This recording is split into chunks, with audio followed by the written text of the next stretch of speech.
अब bullet train Hindustan में भी चलेगी। आपने 500 किलोमीटर की स्पीड एक्सपीरियंस की है। 510 किलोमीटर की स्पीड मैंने अनुभव की है ट्रेन के अंदर 510? ट्रेन के अंदर 510। सर प्लेन नहीं चलते इतने में, तो प्लेन भी लगभग इतने में चलते हैं। थोड़ा सा ज्यादा।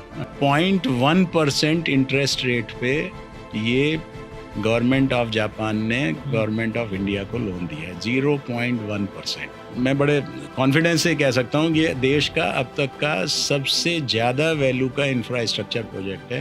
1,10,000 करोड़ रुपए इसकी सैंक्शन कॉस्ट है। एक सिंगल प्रोजेक्ट इतनी वैल्यू का और कोई नहीं है इंफ्रास्ट्रक्चर सेक्टर। ये जो पूरा एरिया हमारा बॉम्बे अहमदाबाद का, इसके पास 3 अर्थक्वेक जोन्स हैं। हमारा पहला कॉन्ट्रैक्ट था 25,000 करोड़। तो हमें इस ट्रेन की वायबिलिटी के लिए हमें हार्ट ऑफ बॉम्बे जाना है। Heart of Bombay Bandra Kurla complex. ठीक बात। एग्जीबिशन ग्राउंड में स्टेशन बन रहा है। अच्छा, वहाँ स्टेशन बनेगा? जी। बीकेसी एग्जीबिशन ग्राउंड ऑलरेडी काम शुरू हो गया वहाँ। सुप्रीम कोर्ट का आदेश था जब DFCCIL का प्रोजेक्ट आया कि आप बनाइए, लेकिन इसके आप कॉरिडोर को सेव करने के सारे मेजर्स लीजिए। ठीक बात। तब बनाइए। तो उसके तहत फिर अब हम लोगों ने ये तय किया है कि इसका एलिवेटेड एनिमल कॉरिडोर बनेगा।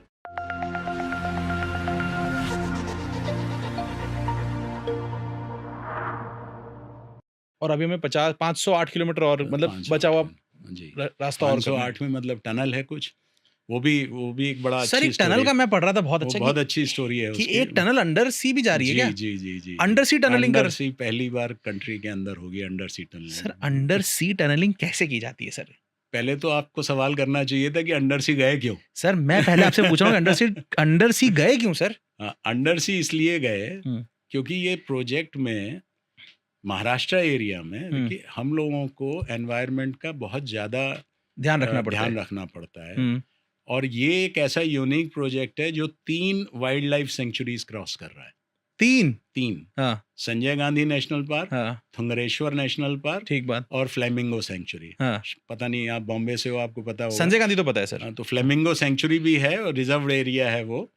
और ये जो गोदरेज की प्रॉपर्टी है उसके पीछे जो बैक वाटर है, अगर उससे देखो तो पूरा पीछे का फ्लेमिंगो सेंचुरी। समझ गया सर। और थाउजेंड्स एंड थाउजेंड फ्लेमिंगोज आते हैं वहाँ पे। It is not open for normal public, पर हजारों की तादाद में जाड़े के मौसम में वहाँ फ्लेमिंगोज आते हैं। तो इससे रिजर्व्ड सेंचुरी। तो जब हम लोग बना रहे थे, ये सर्वे कर रहे थे, तो हमें इस ट्रेन की वायबिलिटी के लिए ये था कि हमें हार्ट ऑफ बॉम्बे जाना है। Heart of Bombay Bandra Kurla complex. ठीक बात। वहाँ जाना है, BKC में जाना है। वहाँ एग्जीबिशन ग्राउंड में स्टेशन बन रहा है। अच्छा, वहाँ स्टेशन बनेगा? जी। BKC एग्जीबिशन ग्राउंड ऑलरेडी काम शुरू हो गया है वहाँ पे। तो वो अंडरग्राउंड, एक ही अंडरग्राउंड स्टेशन है। सारा काम मैक्सिमम वहीं हो रहा है, लोग ऑफिसेज वहीं हैं। अंडरग्राउंड स्टेशन है, वो सेंट्रल बिजनेस डिस्ट्रिक्ट है बॉम्बे का। तो सारा इसीलिए वो सेलेक्ट किया गया। करेक्ट। उस पर काफी डिबेट हुई, लेकिन फाइनली अल्टीमेटली हो गया। अल्टीमेटली वहाँ पे हुआ। तो वहाँ जाने के लिए थाने से हमें थाने क्रीक क्रॉस करनी थी। थाने वो बहुत बड़ा सा बैकवाटर्स टाइप आता है, वो जो सी का पूरा बैकवाटर है, वो पूरा थाने क्रीक बोलते हैं, जो मुंबई नवी मुंबई को कनेक्ट कर रहा है। तो उसको पूरा क्रॉस करना था। हमारे पास 2 ऑप्शन थे कि हम, ऐसा नहीं है सी बेड में आप पिलर बना करके ऊपर एलिवेटेड भी जा सकते हो। एलिवेटेड जाने का मतलब था कि हम पूरे इकोलॉजी को डिस्टर्ब कर देते, जो फ्लेमिंगो सेंचुरी की है। ये 7 किलोमीटर का पूरा एरिया लेंथ है, ये पूरी इकोलॉजी डिस्टर्ब हो जाती वहाँ पे। तो वो इकोलॉजी डिस्टर्ब ना हो, उसके लिए वी डिसाइडेड कि हम ऊपर से नहीं जाएंगे, हम जमीन के नीचे से जाएंगे। तो अंडर सी जाएंगे हम। इसलिए ये अंडर सी टनल बनी। और अंडरग्राउंड स्टेशन BKC में आ रहा है, बिकॉज टनल के बाद में इतनी जगह नहीं थी निकलने की, ऊपर बना सके, तो इसलिए अंडरग्राउंड स्टेशन आ रहा है। तो टनल का आप जो पूछ रहे हो, ये 14.5 मीटर डायामीटर की टनल है। पहले तो मैं क्लियर कर दूं कि टनल हमने फ्लेमिंगो सेंचुरी में पक्षियों को तकलीफ ना हो, इसके लिए हमने एक नई टेक्नोलॉजी, आप बताइए हम क्या नहीं करते हैं, इसलिए रखी एक नई टेक्नोलॉजी के साथ कुछ हिस्टोरिक ही कर दिया हिंदुस्तान के अंदर। और लेट मी टेल यू, इसमें हमें मतलब ऐसा नहीं है कि क्यों नहीं हुआ, हाई कोर्ट से भी अब इसकी ओके हो गई है। हाई कोर्ट बॉम्बे से भी ओके हो गई है। हमें एनवायरमेंटल क्लियरेंसेस सब मिल गई हैं। Sanjay Gandhi national park, Tungareshwar national park के लिए हम इनिशिएटिव हमारा था, क्योंकि सबसे लास्ट प्रोजेक्ट हमारा था।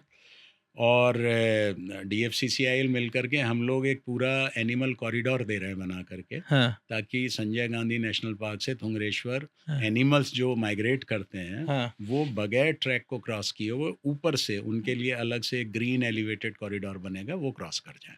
सर इसको अगर मैं समझना चाहूँ, थोड़ा मैं समझा नहीं इस बात को, कि हम एलिवेटेड कॉरिडोर बना रहे हैं एनिमल्स के लिए कि वो ऊपर से निकल जाया करेंगे, निकल जाए। अच्छा, और ऐसा होता है। अच्छा, ये देश से स्टैंडर्ड टेक्निक जब भी, क्योंकि आप देखिए अगर कोई भी प्रोजेक्ट लाएंगे तो ये कहना कि एक भी पेड़ नहीं कटेगा, ये संभव पॉसिबल नहीं है। हाँ, पर आप उस इकोलॉजी को कैसे सेव कर सकते हो या कैसे इम्प्रूव कर सकते हो। आज की तारीख में संजय गांधी नेशनल पार्क और थुंगरेश्वर नेशनल पार्क एक ऐसा एरिया आता है, चिकन नेक है वो बिल्कुल, सिर्फ 80 मीटर की विड्थ अवेलेबल है।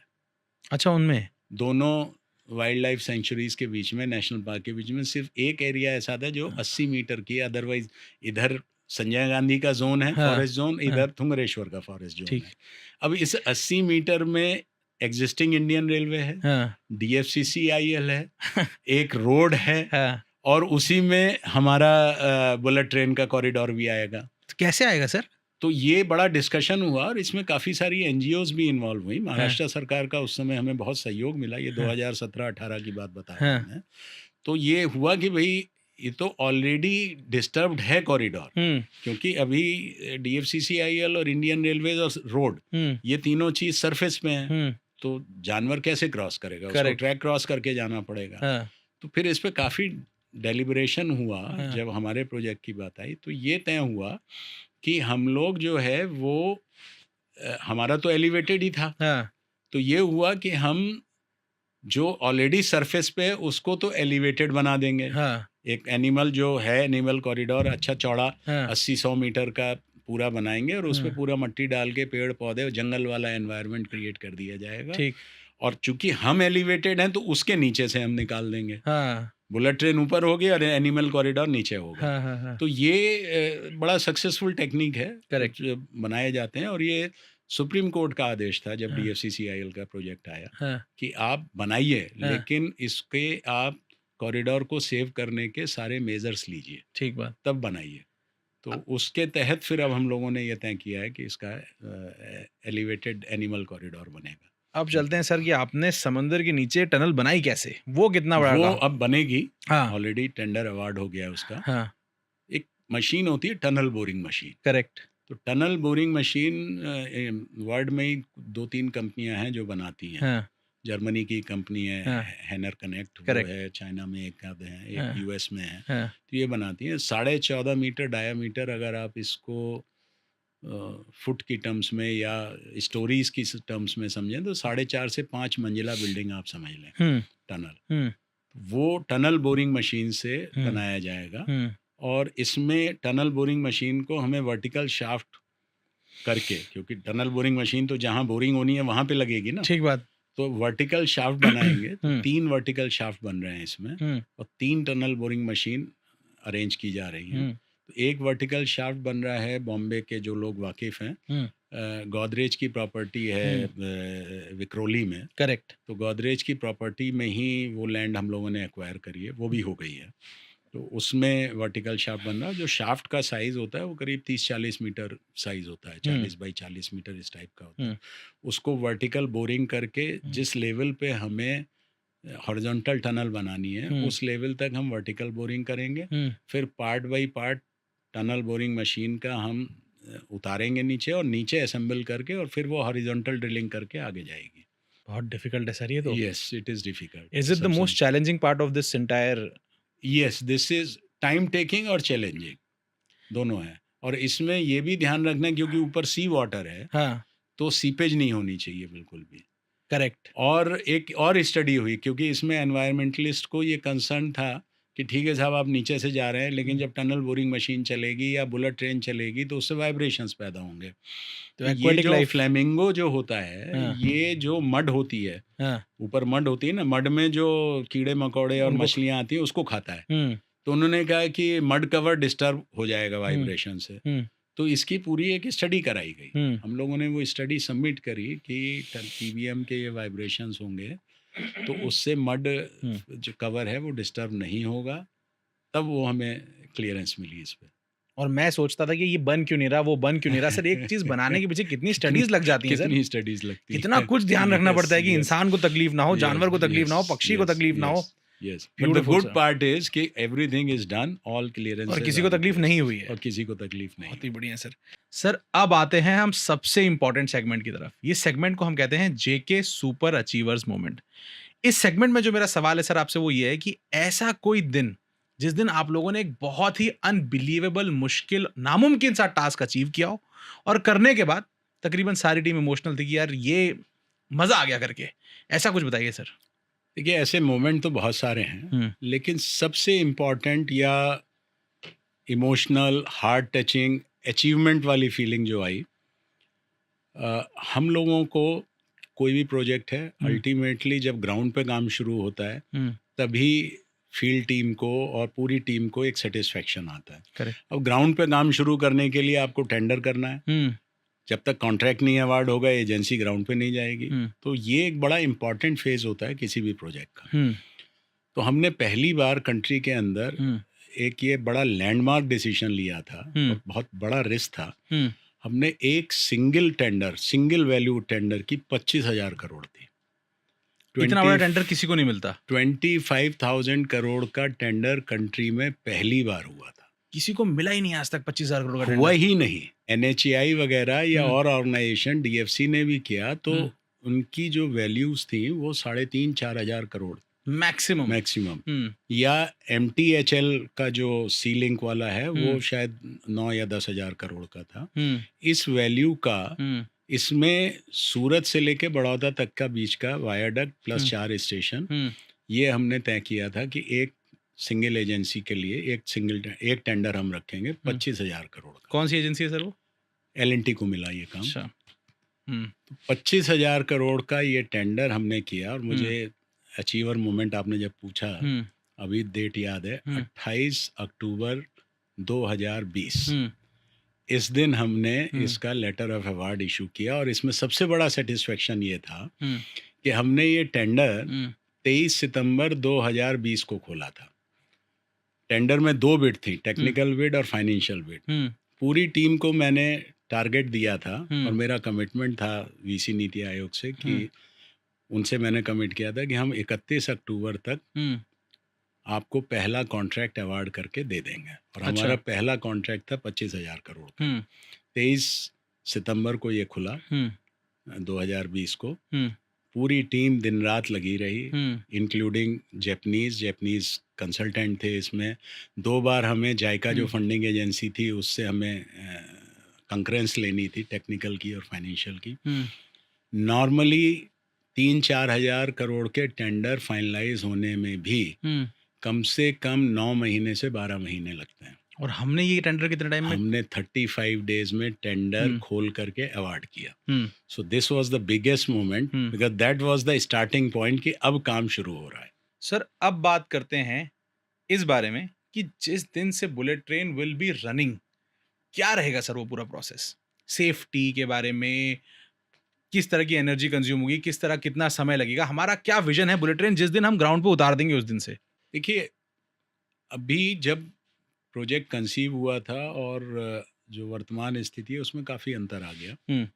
कोविड सबसे बड़ा डिस्टर्बिंग फैक्टर था, लैंड एक्विजिशन का फैक्टर था। बट आज की तारीख में प्रोजेक्ट बिल्कुल स्मूथ है और सारा एक्विजिशन वगैरह हो चुका है। इनफैक्ट जब हमने प्रोजेक्ट शुरू किया गुजरात में 98% जब एक्विजिशन हो गया था तब हमने प्रोजेक्ट शुरू किया था। अच्छा, गुजरात में 98% हो चुका था जी। जब हमने पहला कॉन्ट्रैक्ट अवार्ड किया है तो 98%, जब मैं कह रहा हूँ एक्विजिशन, तो हमने सारी जो ऑब्स्ट्रक्शंस यूटिलिटीज़ थी वो भी सब क्लियर कर दी थी। ठीक। 17 का प्रोजेक्ट लॉन्च होने के बाद 17 में हमने 2 साल में सारी यूटिलिटीज़ क्लियर कर दी। करीब 1600 plus utilities, electric line, telephone line, gas line, including कुछ ONGC के वेल्स थे भरूच के पास में, उनको प्लग कराया। तो वो सारा हमने जो है 1600 प्लस यूटिलिटीज़ को हमने हटाया था। कॉन्ट्रैक्टर जब मोबिलाइज हुआ है तो उसको पूरा 17.5 मीटर की स्ट्रिप बिल्कुल क्लियर मैदान था काम करने कोई उसको कॉन्फ्लिक्ट नहीं था वहाँ पे, कोई कॉन्फ्लिक्ट नहीं था पूरा काम सर। अब अगर आज बुलेट ट्रेन चल रही है, मानिए आज बुलेट ट्रेन चलना शुरू हो गई, तो कैसी रहेगी वो जर्नी, क्या जर्नी रहेगी सर? देखिए इसमें जो आपने पूछा, जब शुरुआत होगी, अभी चूंकि टनल पे अभी हम लोगों ने बात करी है, और सबसे बड़ा टाइम टेकिंग जो कॉन्ट्रैक्ट है वो यही है, 5 से 5.5 साल इसमें लगेंगे। तो अब अभी 23 में अवार्ड हुआ है, क्योंकि ज़मीन अभी मिली उसकी, कुछ लिटिगेशन थे वो सब क्लियर हो करके, तो 28 हो जाता है। मैं उम्मीद करता हूँ कि अभी it is too early to decide, लेकिन शायद ये किसी अप्रोप्रिएट समय में मंत्रालय निर्णय लेगा कि गुजरात का पोर्शन पहले चालू कर दें, क्योंकि गुजरात में पहले काम शुरू हुआ है। हाँ। उसके टेक्निकल इश्यूज हैं कि उसका कंट्रोल सेंटर में पार्ट बाय पार्ट करना पड़ेगा, उसके कई इश्यूज हैं। ऐसा नहीं है कि हमने खाली कहा कि आप पार्टली खोल दीजिए तो खुल गया। कंट्रोल सेंटर, क्योंकि ये सारा सेंट्रलाइज कंट्रोल है, ऑपरेशन कंट्रोल सेंटर साबरमती में बनेगा। हाँ। तो अभी जब प्रोजेक्ट कंसीव हुआ था तो 1 सिंगल प्रोजेक्ट का ऑपरेशन कंट्रोल सेंटर था। अगर आप उसको पार्ट में करोगे तो उसको अलग अलग कुछ उसकी टेक्निकलिटीज़ आएंगी, उसको अलग करना पड़ेगा। पर मुझे ऐसा लगता है, ये मेरी अपनी व्यक्तिगत सोच है, कि संभवतः गुजरात का पोर्शन पहले शुरू हो जाए, और पूरा अहमदाबाद से बॉम्बे चूँकि टनल थोड़ा समय लग जाएगा, आ गया तो उसमें थोड़ा समय लगेगा। पर एक बार जब शुरू होगी तो ये मैं गारंटी के साथ कह सकता हूँ, जो भी हमारे पैसेंजर पब्लिक होगी उनको लाइफ टाइम एक्सपीरियंस होगा। ये इस प्रकार की ट्रेन, इस प्रकार के कोचेस, इस प्रकार की स्पीड, आप मतलब टेस्ट कर सकते हो। ट्रेन में बैठ करके पानी का गिलास रखोगे आप टेबल के ऊपर, पानी छलकेगा नहीं, हिलेगा ही नहीं, हिलेगा नहीं। 320 की स्पीड पे गाड़ी चल रही होगी। हाँ। और इसमें पूरा आता है आपको। हाँ। कोच में बैठ करके आप देख सकते हो कि गाड़ी किस स्पीड पे चल रही है। हाँ। सेफ्टी फीचर्स इसमें बहुत स्ट्रांग है, जैसे नेचुरल डिजास्टर्स का इसमें एक पहली बार जापानीज से हम लोग सहयोग करके ले रहे हैं। अर्थक्वेक में, क्योंकि आप इमेजिन करो कि 320 पे गाड़ी चल रही है और अर्थक्वेक आ गया और पिलर हिल गया, और जापानीज एक्सपर्ट है अर्थक्वेक, और जापानीज एक्सपर्ट हैं। तो इसके लिए पूरा सीस्मोमीटर लगाए गए हैं, सीस्मिक वेव्स डिटेक्टर्स बोलते हैं। पूरे 508 किलोमीटर में 22 डिटेक्टर्स हैं। अब वो कैसे डिटेक्ट करते हैं 1 मिनट में लूंगा आपको बताने के लिए। ये जो पूरा एरिया हमारा बॉम्बे अहमदाबाद का, इसके पास 3 अर्थक्वेक जोन्स हैं। एक भुज का आपने सुना होगा, वो है। एक लातूर है, लातूर में अर्थक्वेक आया, और एक कोयना है। तो हम लोग कोयना, भुज और लातूर के पास में हमने आइडेंटिफाई किया है लोकेशन। वहां पे हम सीस्मोमीटर लगाएंगे, 2-2 हर जगह। एक फेल हो जाए तो दूसरा काम करे। तो ऐसे 6 सीस्मोमीटर, तो 2-2 हम ये 3 जगह लगा रहे हैं। और 22 सीस्मोमीटर हम अलोंग द पूरे ट्रैक के अलाइनमेंट वो लगा रहे हैं। अब ये वर्क कैसे करेगा? अर्थक्वेक की एक फिलॉसफी होती है, इसमें 2 वेव्स होती हैं। जब अर्थक्वेक आता है तो उसकी 2 वेव होती है, एक प्राइमरी वेव होती है, एक सेकेंडरी वेव होती है। करेक्ट। हमेशा जो डैमेज होता है वो सेकेंडरी वेव से होता है। अच्छा, प्राइमरी वेव से डैमेज नहीं होता। और प्राइमरी वेव और सेकेंडरी वेव के बीच में 70 से 90 सेकेंड का अंतर होता है। अच्छा, पहले प्राइमरी वेव बनती है। हाँ। उसके बाद में 70 से 90 सेकेंड, कभी कभी 1 मिनट के बीच में सेकेंडरी वेव बनती है। हाँ। डैमेज सेकेंडरी वेव करती है। तो हाँ। पूरी जो फिलॉसफी है वो इस पे निर्भर है कि जैसे ही ये, चूंकि ये एपी सेंटर्स के आसपास हैं ये 3 जगह जो मैंने बताई, तो जैसे ही वहां पे अर्थक्वेक जनरेट हुआ, प्राइमरी वेव जनरेट हुई, तो ये सीस्मोमीटर इसको सेंस कर लेगा। और ये तुरंत जो हमारे 22 लगे हुए हैं सीस्मोमीटर, उसको सिग्नल भेज देगा, अलर्ट कर देगा कि भाई प्राइमरी वेव जनरेट हो गई है। और जैसे ही ये इसको सिग्नल मिला, ऑटोमेटिकली OHE जो ऊपर से करंट आ रही है वो बंद हो जाएगी। और वो बंद हो जाएगी तो गाड़ी रुक जाएगी। मतलब 70 सेकंड लगेंगे, 78 सेकंड लगेंगे गाड़ी को रुकने में। तो ये माना जाएगा कि जब तक सेकेंडरी वेव आएगी, क्योंकि टाइम लैग है प्राइमरी वेव और सेकेंडरी वेव में, तो ये गाड़ी रुक चुकी होगी अपनी जगह पे, तो मिनिमम डैमेज होगा। करेक्ट। जो इंफ्रास्ट्रक्चर को डैमेज होगा उसका तो वही है, लेकिन कोई कैजुअलिटी नहीं होगी। और यही वजह है कि जापान में 1964 से लेके आज तक बुलेट ट्रेन पे not even a single casualty. 1964 से लेके आज तक वहाँ एक भी कैजुअलिटी हुई नहीं, कैजुअलिटी बुलेट ट्रेन में नहीं हुई है। और जबकि वहाँ तो अर्थक्वेक घंटे के हिसाब से आते हैं, अर्थक्वेक आते हैं वहाँ पे। तो ये एक यूनिक फीचर है। दूसरा विंड का है कि अगर बहुत तेज स्पीड से विंड आ रही है तो उसके लिए अलग से एनीमोमीटर लगे हुए हैं और अरेंजमेंट ये है कि अगर 108 किलोमीटर पर आवर से ज़्यादा स्पीड की विंड आ रही है because then it can offload the train, तो अगेन सेम सिस्टम, ओसीसी में सिग्नल चला जाएगा और ट्रेन रुक जाएगी। अच्छा, रुक जाएगी, कम स्पीड नहीं होगी, रुक जाएगी। अगर 108 किलोमीटर की से ज़्यादा की विंड स्पीड है तो ट्रेन रुक जाएगी। अच्छा, इसी तरीके से रेन का बहुत ज़्यादा इशू नहीं है, लेकिन रेन गेजेस लगे हुए हैं 5 जगह, तो रेन का इसी तरीके से कि, और ऐसे ही चूंकि इंडिया में टेम्परेचर वेरिएशन बहुत ज़्यादा है, करेक्ट, तो ये 4 नेचुरल डिजास्टर होते हैं जी। 3 मैंने आपको बताया, चौथा टेम्परेचर का जी। टेम्परेचर में क्या होता है, रेल एक्सपेंड होती है और कॉन्ट्रैक्ट होती है, और रेल फ्रैक्चर पे आपने सुना भी होगा काफ़ी केसेस होते हैं। इसमें रेल टेम्परेचर सेंसर्स लगे हुए हैं और रेल टेम्परेचर सेंसर -5 से +70 तक वो कंटिन्यूस बेसिस पे टेम्परेचर रेल का मॉनिटर करता रहेगा, और अगर इस रेंज के बाहर गया तो फिर डिपेंडिंग अपॉन किस रेंज पे जा रहा है, या तो स्लो स्पीड कर दी जाएगी या गाड़ी रोक दी जाएगी। तो ये 4 तो नेचुरल डिजास्टर के हैं इसमें अरेंजमेंट। बाकी ये सारा ऑटोमेटिक ट्रेन कंट्रोल सिस्टम है। आपको जो सिग्नल हरा लाल पीला दिखता है वो इसमें नहीं है, वो मेट्रो में भी नहीं है। अच्छा, there will be no line side, हम टेक्निकल टर्म में उसको लाइन साइड सिग्नल बोलते हैं। तो कोई पोल के ऊपर लाल हरा पीला सिग्नल नहीं दिखेगा, सब ऑटोमेटिक ट्रेन कंट्रोल है, और एक सेंटर है साबरमती में, वहाँ से सारा कंट्रोल होगा। तो सिग्नलिंग कैसे करते हैं सर इसकी? इसमें ऑडियो फ्रिक्वेंसी ट्रैक सर्किट होता है। ऑडियो फ्रिक्वेंसी, इसको DSATC बोलते हैं, digital system automatic train control system. तो DSATC बोलते हैं, और बेसिकली ये ऑडियो फ्रिक्वेंसी होता है। तो आप जैसे मैं बोल रहा हूँ तो कुछ फ्रिक्वेंसी जनरेट हो रही है, बिल्कुल। तो ऐसी जब ट्रेन चलती है तो कुछ फ्रिक्वेंसी जनरेट होती है, तो वो कोडर होते हैं जो ट्रैक साइड में लगे होते हैं। अच्छा, ऑडियो फ्रिक्वेंसी का ये यहाँ सबसे ज़्यादा उसकी है, धीरे धीरे धीरे वो कम होती जाएगी। तो इसकी फ़िलॉसफी ये है कि ये जो फ्रिक्वेंसी सिग्नल आ रहे हैं, जब तक ये रिकॉग्नाइज हो सकते हैं वहाँ तक हमने लिया, और वहाँ पे फिर एक बूस्टर और लगा दिया। अच्छा, ताकि फिर वो सिग्नल बढ़ जाए। इस तरीके से तो ये करीब 1 से 1.2 किलोमीटर की एक लेंथ होती है, उसको ट्रैक सर्किट लेंथ बोलते हैं। करेक्ट। तो आप ये इमेजिन करो 508 किलोमीटर है, इसको 1 to 1.2 किलोमीटर के टुकड़ों में तोड़ दिया हमने। ठीक है। अब आपकी एक ट्रेन आगे चल रही है, वो ट्रेन आगे चल रही है, मान लो किसी वजह से वो रुक गई ट्रेन, तो वो किसी एक ट्रैक सर्किट पे रुकी हुई है। ठीक है।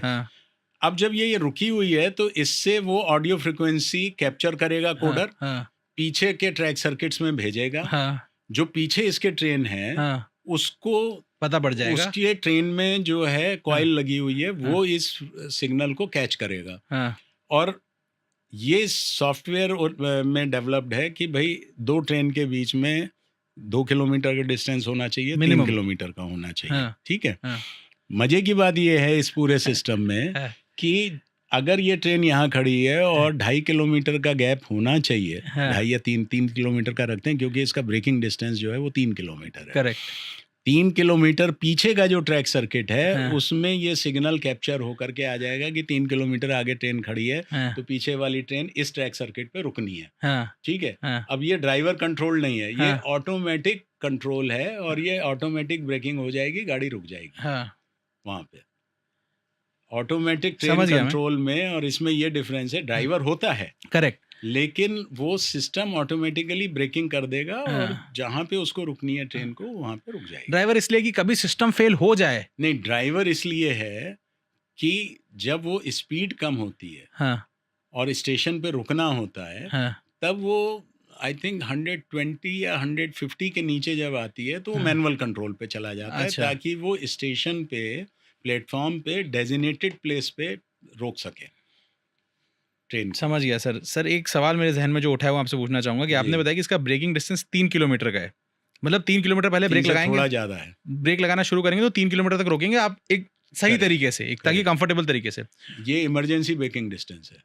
अच्छा, अगर मैं अभी लगाऊंगा तो 3 किलोमीटर पर रुकूंगा, ऐसा? इमरजेंसी है, अगर इमरजेंसी ब्रेक लगाऊंगा। नॉर्मल ब्रेकिंग डिस्टेंस तो बहुत ज्यादा है, वो करीब 18 किलोमीटर। ये कितने समय में 3 किलोमीटर हो जाएगा? 78 सेकंड, जो कि हमारा अर्थक्वेक का भी है। अर्थक्वेक का भी सेम है। करेक्ट। और ये जो सिग्नलिंग फिनोमेना है सर, ये मैं थोड़ा इसको ऐसे इमेजिन कर रहा हूँ, जब आप बात कर रहे थे कि छोटे पे बच्चे जो होते हैं गाँव के, वो ट्रेन पे पटरी पे कान लगा के सुनते कि ट्रेन आवाज आती है, आ रही वही है बेसिकली, उसकी फ्रीक्वेंसी को पिकअप हमने करता है साइंस बना के। और जी जी जी, क्या बात है सर, मजा आ गया सर, गजब हो गया ये जापानीज टेक्नोलॉजी है। हाँ, बाकी जगह दूसरी टेक्नोलॉजी है, हाँ, ये जापानीज टेक्नोलॉजी है और हम इसी को यूज कर रहे हैं यहाँ इस बुलेट ट्रेन में। हम यही यूज कर रहे हैं सर।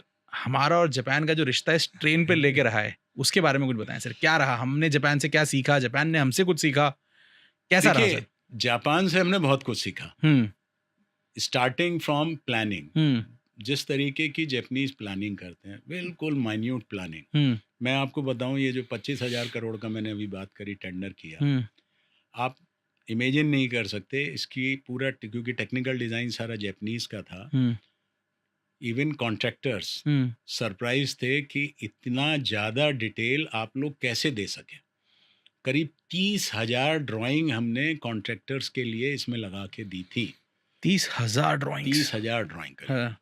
तो इस स्केल का काम था, इस स्केल की प्लानिंग थी। और जापानीज और ज़्यादा करना चाहते थे हमने कहा नहीं भाई, हम इसको, अब हमें टेंडर करना है तो इसको बाद में हम दे देंगे, अब इसको टेंडर स्टेज पे।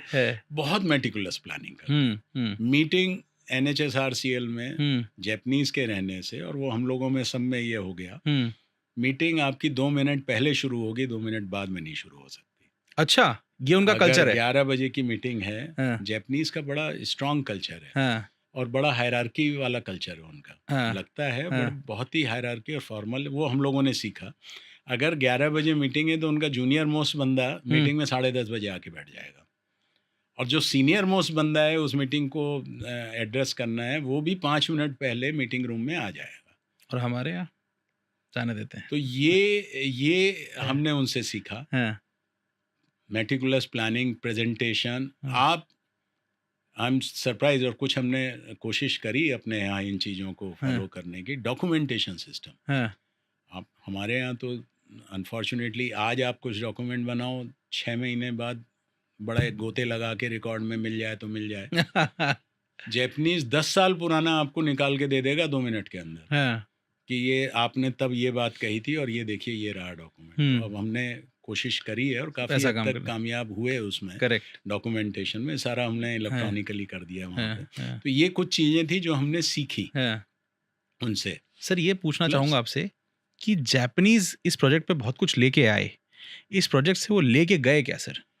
लेके जाने के लिए जो जिस स्केल पे हम बात कर रहे हैं वो थोड़ा सा मुझे ऐसा लगता है कि उनके लिए कुछ नया है। करेक्ट। हम लोगों ने बात करी 463 किलोमीटर वायाडक्ट बनाना है। और जब हम टारगेट सेट कर रहे थे तो ये था कि भाई ये सिविल का काम सारा 4.5 साल में हो जाना चाहिए। हमने 4 साल रखा था इसका, 25,000 करोड़ का। 237 kilometre elevated line in 4 years. तो वो कन्वेंशनल वे जिस तरीके से जापानीज अपने यहाँ काम करते हैं इतने, उसमें ये संभव नहीं था। And they were very doubtful. अच्छा, उनको नहीं लग रहा था कि हम कर ये सकते कैसे होगा। हमने कहा नहीं, हम करेंगे, क्योंकि हमें टारगेट दिया गया था कि आपको ये प्रोजेक्ट जल्दी करना है। तो उसके हिसाब से ये प्लानिंग ही नहीं होगी, आप प्लान ही आगे का करोगे तो कैसे होगा। करेक्ट। तो हमने कहा भाई 4 साल में तो ये करना ही पड़ेगा। तो हमने बाकी जगह भी स्टडी किया। ताइवान में हाई स्पीड बनी है, चाइना में काफ़ी काम हुआ है हाई स्पीड में। तो वो लोगों ने फुल स्पैन लॉन्चिंग, पूरा गर्डर एक जगह कास्ट करके और फिर उसको वो कैरियर लॉन्चर सिस्टम से लॉन्च करते हैं। ये क्या हुआ सर, मतलब पूरा गर्डर एक जगह बन गया? एक जगह एक कास्टिंग यार्ड प्लेटफॉर्म बन गया। नहीं, पूरा गर्डर एक 40 मीटर का पूरा बन गया। एक प्लेटफॉर्म पूरा बना लिया हमने। हाँ, प्लेटफॉर्म नहीं, ये गर्डर है पूरा। गर्डर मतलब 4 मीटर, करीब 4.5-5 मीटर डेप्थ और करीब 4 मीटर चौड़ा, और ऊपर डेक पे जो है वो करीब 12 मीटर चौड़ा। अच्छा।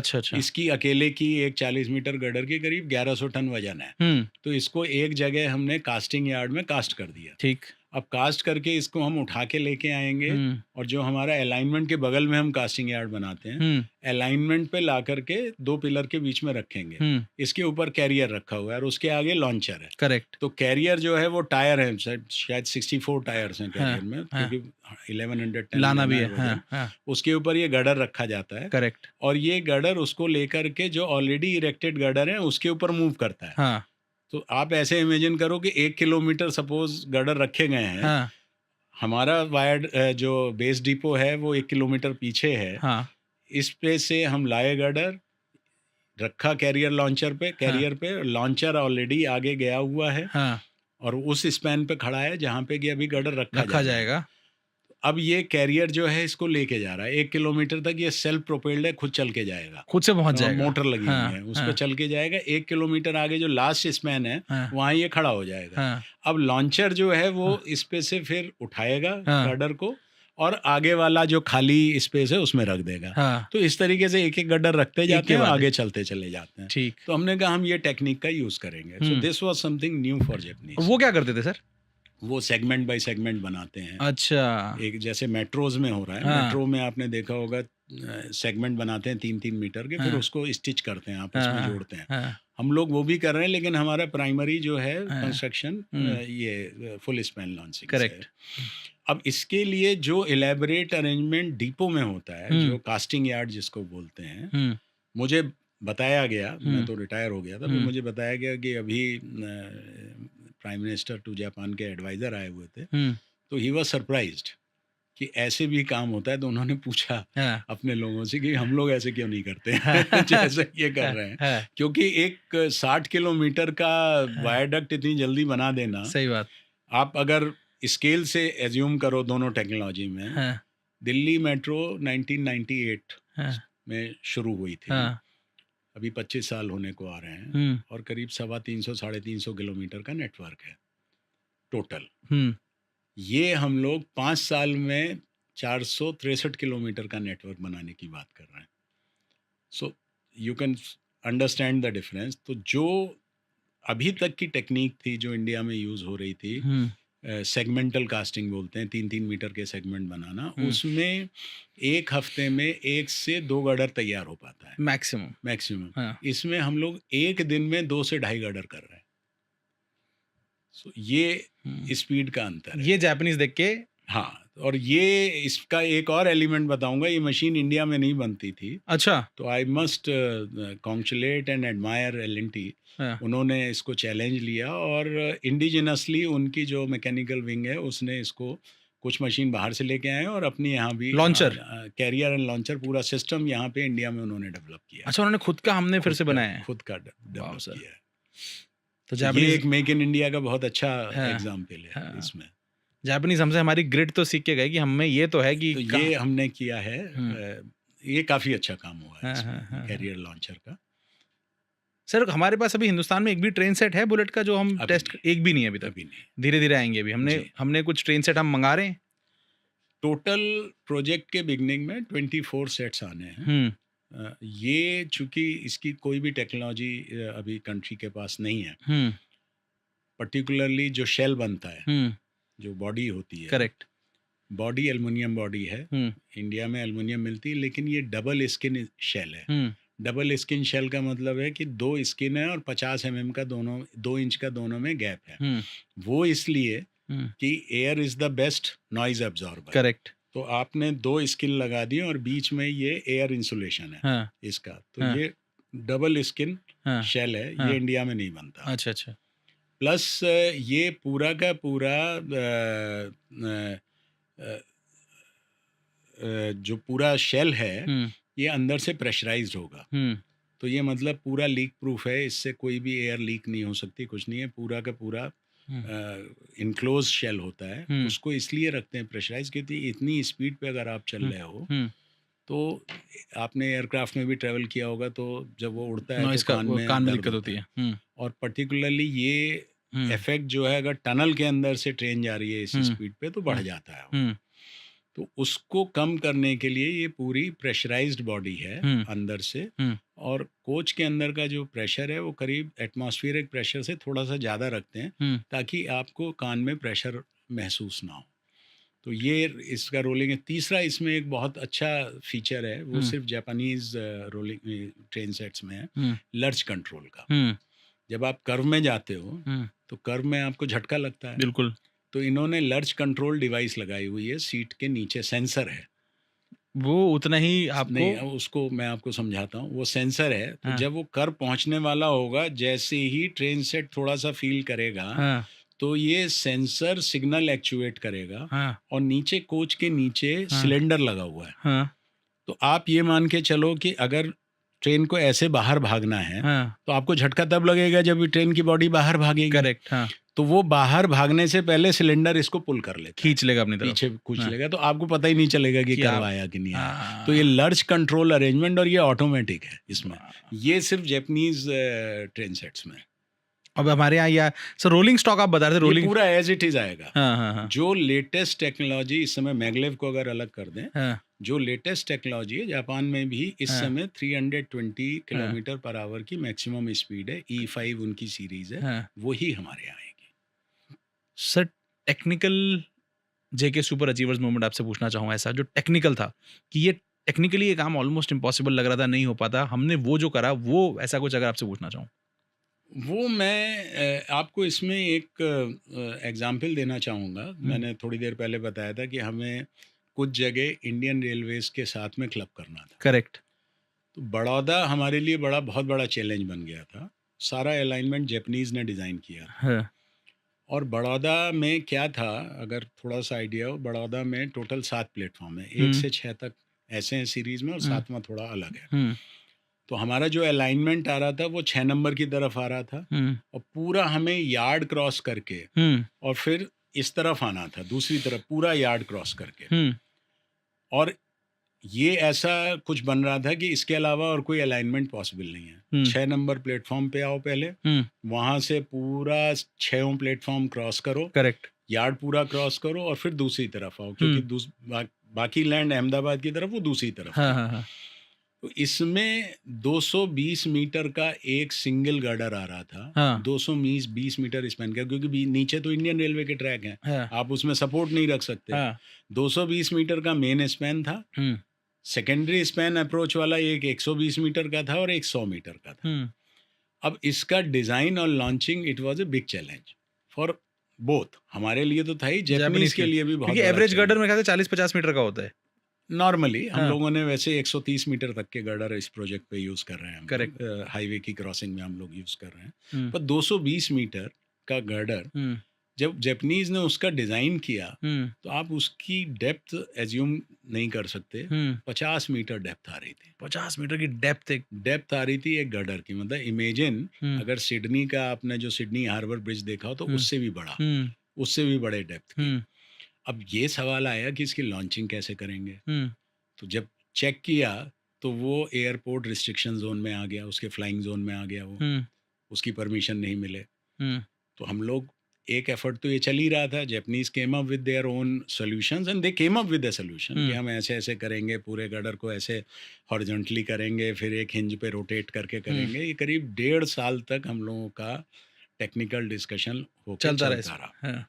साइड बाय साइड हमने अपनी टीम को कहा कि भाई इसका कोई अल्टरनेटिव सोचने की कोशिश करो। ये मुझे लग रहा है कि एक असंभव सा काम हो जाएगा, और कहीं भगवान ना करे कोई अनहोनी हो गया, नीचे से गाड़ियां पास हो रही हैं इंडियन रेलवे की, मेजर डिजास्टर हो जाएगा, इसको हम लोग अफोर्ड नहीं कर सकते। I must admire my team and compliment my team. Silently वो लोग लगे रहे। मैं कहा इसका पूरा सर्वे करो, और इसका सोल्यूशन एक यही है कि यार्ड पे पूरा क्रॉस करने की बजाय अगर हम कुछ ऐसा कर सकें कि जहाँ खाली 2 ही ट्रैक हैं इंडियन रेलवे के, वहां से क्रॉस कर जाए और पूरा अलाइनमेंट हम नया बना सकें, तो ऐसा कुछ सोल्यूशन निकालो। उनको बेचारे वो पूरी आइटनरी करते रहे। 1-1.25 साल बाद, तब तक जापानीज ये अपना डिजाइन का करते रहे। देन करीब 1.5 साल बाद मेरा जो CPM था, ही केम, ये सर कुछ एक सोल्यूशन मिल गया। उन्होंने पूरा दिखाया, कुछ हम लोगों ने डिस्कशन किया, फिर हम कन्विंस हुए कि यस, अल्टरनेटिव इज पॉसिबल। और ये ओरिजिनल फीजिबिलिटी में भी यही था, बाद का जो फाइनल अलाइनमेंट हुआ उसमें भी यही था। और जब हमारे इसने निकाला, हमारे CPM और वहाँ की फील्ड की टीम ने, बड़ौदा की टीम ने निकाला, तो हम लोग बड़ौदा के बॉम्बे एंड पे ही क्रॉस करके, और कुछ रिलायंस के पेट्रोल के वो थे टैंक वगैरह, वो हमने कहा हम शिफ्ट कर लेंगे। कुछ इश्यूज वहाँ पे भी थे, पर वो मैनेजेबल था।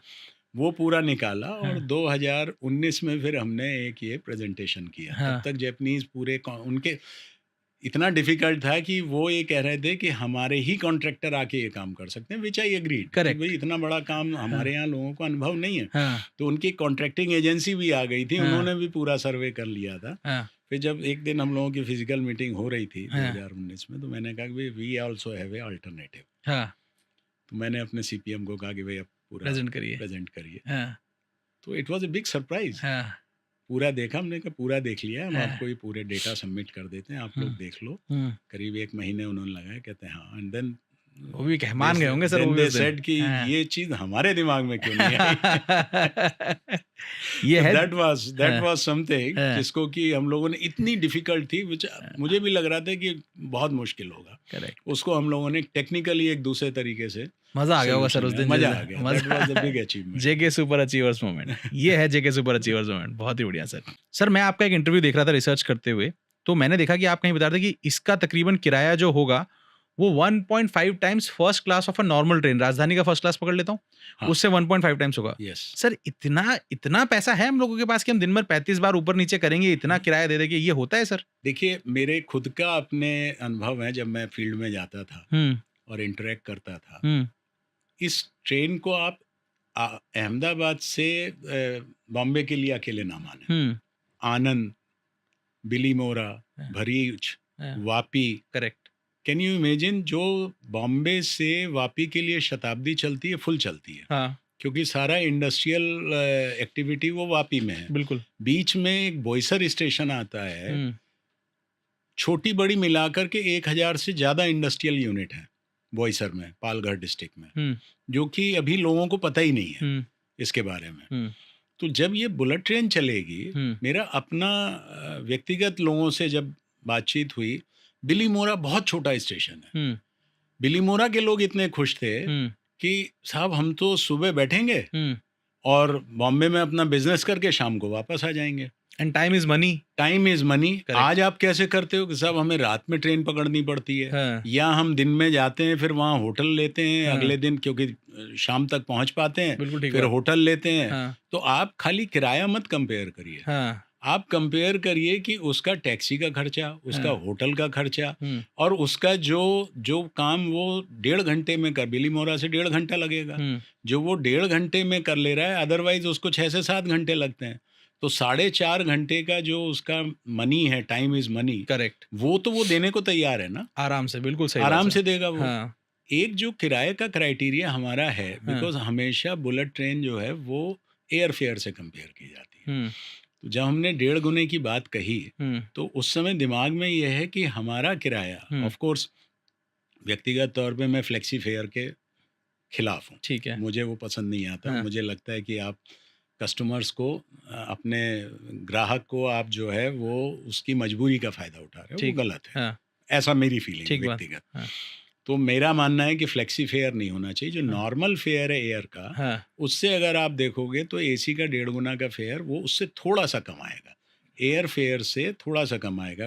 इनके जो ऑफर वाले हैं उसको छोड़ दीजिए, हाँ, नॉर्मल फेयर से थोड़ा सा ये कम आएगा, वो एक क्राइटेरिया है। करेक्ट। और ये ग्लोबली एक्सपीरियंस है, जापान में, फ्रांस में, जर्मनी में, जहाँ जहाँ बुलेट ट्रेन चली है 500 से 800 किलोमीटर के अंदर, एयर ट्रैफिक करीब 80% ड्रॉप हो गया। बुलेट ट्रेन यूज करने में इतनी सारा का सारा ट्रैफिक इधर आ जाता है। नाउ यू इमेजिन, हमारे यहाँ जो अभी स्टडी बताती है, एयर ट्रैफिक तो इतना नहीं है अहमदाबाद में, रोड ट्रैफिक बहुत है, भयंकर है सर, भयंकर रोड ट्रैफिक है। नाउ रोड ट्रैफिक भी अगर आप अहमदाबाद से बॉम्बे लो तो 6, 6.5, 7 घंटे लगते हैं आराम से। अगेंस्ट दैट आप 2 घंटे में कंफर्ट लेवल, आप अपना काम नहीं कर सकते, अपना काम नहीं कर सकते। एक कॉन्सेप्ट होती है external cost. Correct. External cost जो डेफिनेशन है, वो ये है कि ये वो कॉस्ट है ट्रांसपोर्टेशन मोड में, चाहे वो एयर हो, चाहे वो रोड हो, चाहे वो बुलेट ट्रेन हो, ये वो है जो इंडिविजुअल बियर नहीं करता, कम्युनिटी बियर करती है। करेक्ट। आपकी कंपनी बियर करेगी, क्योंकि आपका community, not company, community. Community means accident हो गया, एक्सीडेंट में आप तो इफेक्ट हुए ही हुए, लेकिन पीछे जो गाड़ियां खड़ी हुई वो भी तो इफेक्ट हुई। बिल्कुल बिल्कुल। हाँ। एनवायरमेंट का जो आप पोल्यूशन कॉज कर रहे हो, वो कम्युनिटी बियर कर रही है, आप नहीं बियर कर रहे हो। अच्छा, ये तो सोचा ही नहीं सर। ये एक्सटर्नल कॉस्ट है। हाँ। और ये पूरी स्टडी हुई है। एक्सटर्नल कॉस्ट अगर आप देखो तो बुलेट ट्रेन की सबसे कम है, सबसे कम है। और डिफरेंस है, अगर बुलेट ट्रेन की एक्सटर्नल कॉस्ट करीब 14 यूरो, यूआईसी की एक 2015 की स्टडी है, 14 यूरो पर 1000 पैसेंजर किलोमीटर वो निकाला है। तो कार की करीब 45 या 50 यूरो आती है, मोर देन 3 टाइम्स। तो एक्सटर्नल कॉस्ट मतलब कितना आप सेफ्टी इंप्रूव कर रहे हो इसमें। तो अगर ये सारी आप कॉस्ट ले, अल्टीमेटली कम्युनिटी की कॉस्ट कहीं कोई तो बियर कर रहा है, कोई तो बियर करेगा, ठीक बात है। तो वो अगर आप सारा ले लो तो ये बहुत इकोनॉमिकल पड़ता है। सही सर, हम सिर्फ इंडिविजुअल किराए के बारे में सोचते हैं, हम खाली इंडिविजुअल किराए, हमें कितना देना पड़ जाएगा। एग्जैक्टली। बहुत ही बढ़िया सर। सर ट्रेन अंदर से, कोचेस अंदर से कैसे हैं सर? आपने कोचेस तो बिल्कुल यूनिक एक्सपीरियंस होगा। क्या एक्सपीरियंस है सर वो आपका? खैर वंदे भारत में वो आ गया है, जो जिस दिशा में गाड़ी चल रही है, अब सबका ट्रेन का ओरिएंटेशन, सीट का ओरिएंटेशन उसी तरफ होता है। करेक्ट। शताब्दी में अगर आप चलो फिक्स सीट है, हाँ। पर वंदे भारत में उन्होंने रोटेशन कर दिया है ट्रेन। उसमें बुलेट ट्रेन में सारी सीट रोटेटेबल हैं, तो जिस दिशा में गाड़ी जाएगी उसी दिशा में सारी वो सीट घूम जाएंगी। एक चीज़। दूसरी चीज़ जो इसका पूरा का पूरा जो मैंने बताया 3 क्लास होंगे, स्टैंडर्ड क्लास, बिजनेस क्लास और फर्स्ट क्लास। जो फर्स्ट क्लास होगा, I can guarantee you it is, you will have experience much higher than the business class of aeroplane. अच्छा सर, इसमें भी इसमें बिजनेस, इसमें फर्स्ट क्लास है? बिल्कुल, इसमें फर्स्ट क्लास है। कुछ लिमिटेड एक ही कोच में रखा गया है, लेकिन है ताकि लोग अनुभव कर सकें कि ट्रेनों में भी ये होता है। और बिजनेस क्लास भी काफ़ी बड़ा है।